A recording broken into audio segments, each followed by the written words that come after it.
Sing hallelujah to the Lord. Sing hallelujah to the Lord. Sing hallelujah. Sing hallelujah. Sing hallelujah to the Lord. The Lord be with you. A reading from the Holy Gospel according to John. At that time, Jesus said to his disciples, I still have many things to say to you, but you cannot bear them now. When the Spirit of truth comes, he will guide you into all the truth. For he will not speak on his own authority, but whatever he hears, he will speak. And he will declare to you the things that are to come. He will glorify me, for he will take what is mine and declare it to you. All that the Father has is mine. Therefore I said that he will take what is mine and declare it to you. The Gospel of the Lord.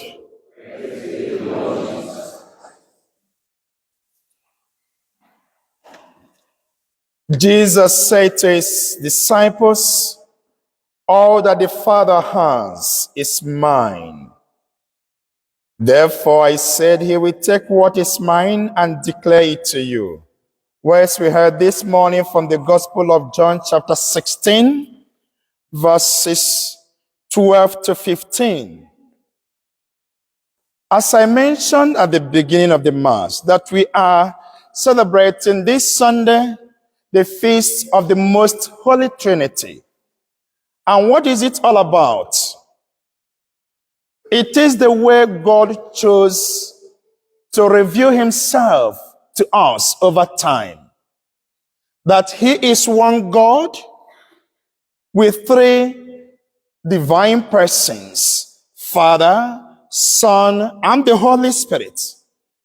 And each of these persons is distinct in the sense that the Father is not the Son.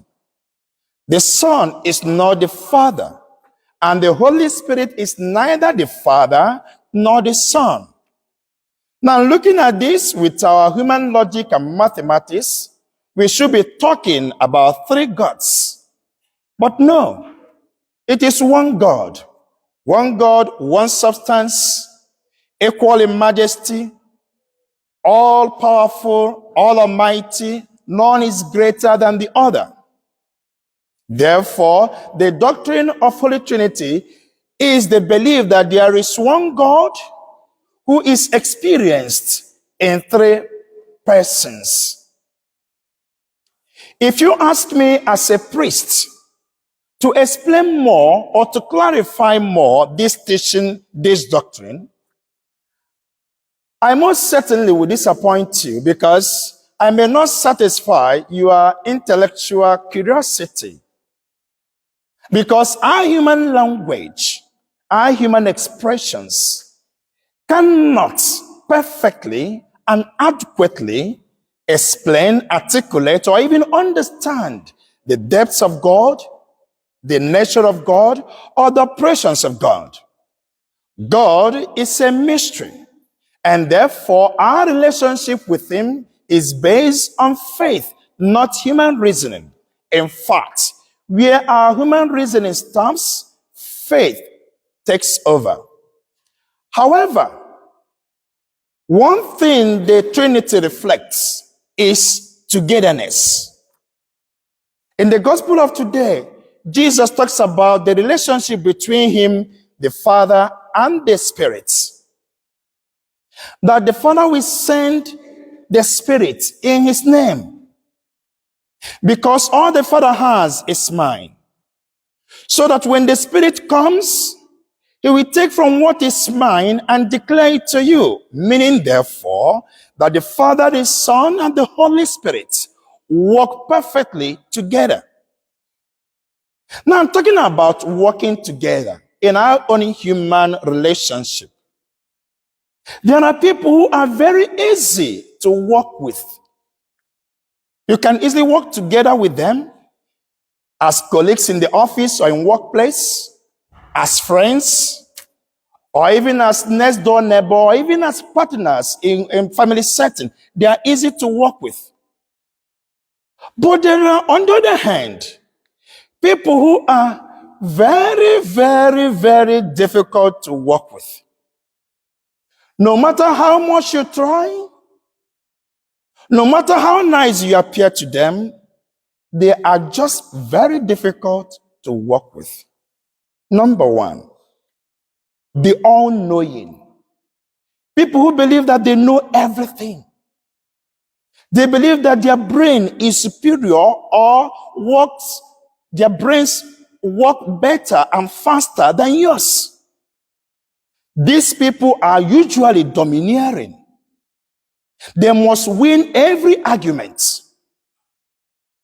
They will give you unsolicited advice and then pressure you to take their advice. And they are quite dismissive of other people's opinion. You don't tell them anything. You don't contribute because your brain is a little bit lower. People with this kind of attitude, they react aggressively and defensively to any criticism. They don't accept that. People of this nature, it is usually very difficult to work with them because they don't believe you can contribute anything meaningful in the team or in the workplace. The second group are the perfectionists, people who are committed to excellence and flawlessness. People of this kind, they often have unrealistic expectations, and they believe that things must be done perfectly and in a particular way, such that if those things are not done in that way, it is not well done. And also, they believe that a particular task, if it is not done by them, it is not well done, it's not okay. If you hold this paper this way, they will tell you, you shouldn't hold it this way. You should hold it this way. And you ask yourself, what is the difference? They are difficult to work with. The third group is the melodramatic persons. These people, they overreact to every situation. They create a lot of drama around them. And they're often impulsive and they interpret things from the negative side. For example, Mary, how was your weekend? Oh, my weekend. It rained. I went to Tesco. I couldn't find a parking spot. And my computer was not coming up. Oh, everything was not working very well. Nothing is working well in my life again. I don't know what is happening. They complain and complain and complain. They always see anything that happens from that negative perspective. This kind of people, it is difficult to work with them because they demoralize you in a team. You tell them, for example, let's tidy the church. Oh, tidying the church, can we do it? The Uber is not going to work well. Oh, they have reasons why certain things will always be difficult. They don't bring enthusiasm in any particular teamwork or even the workplace. They rather take away your own energy. Therefore, it's difficult to work with them. The last group is the silent ones. These people are not eager to engage in any conversation with you. They are just there, distant. For example, John, how was your vacation in Italy? Fine. Oh, you have packed into a new place. How do you find there? Fine. Nothing more. They respond to every question in a monosyllabic word, and that is all. They don't go beyond that. If you add them into a WhatsApp group, they will read every conversation, every discussions, but they won't say anything. Year in, year out. If we bring them into a committee meeting, they will come. They will sit there, take your tea. They won't say anything. They are just distant. It is difficult to work with them because you don't even know what is going on in their head. Maybe as I'm saying this, people are finding their friends. People are situating their friends. I don't know where you're going to put me anywhere. But that is the fact. There are indeed people that make it difficult to work with. So today, dear friends, as we are celebrating the feast of the Most Holy Trinity, and we are emphasizing working together,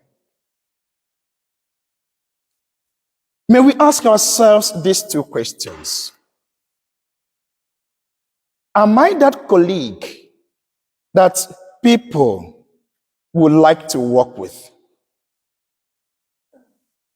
Or do I make it difficult for people around me to work with me? Whether as a supervisor, as a colleague, or as a member of the church. Are there attitudes in me that I need to work on so that I can work more friendly with people? Today we chose to reflect on working together after the example of the Father, Son, and Holy Spirit, the one Trinity. You don't need to answer, but I'll just ask, do you find it easy working with me?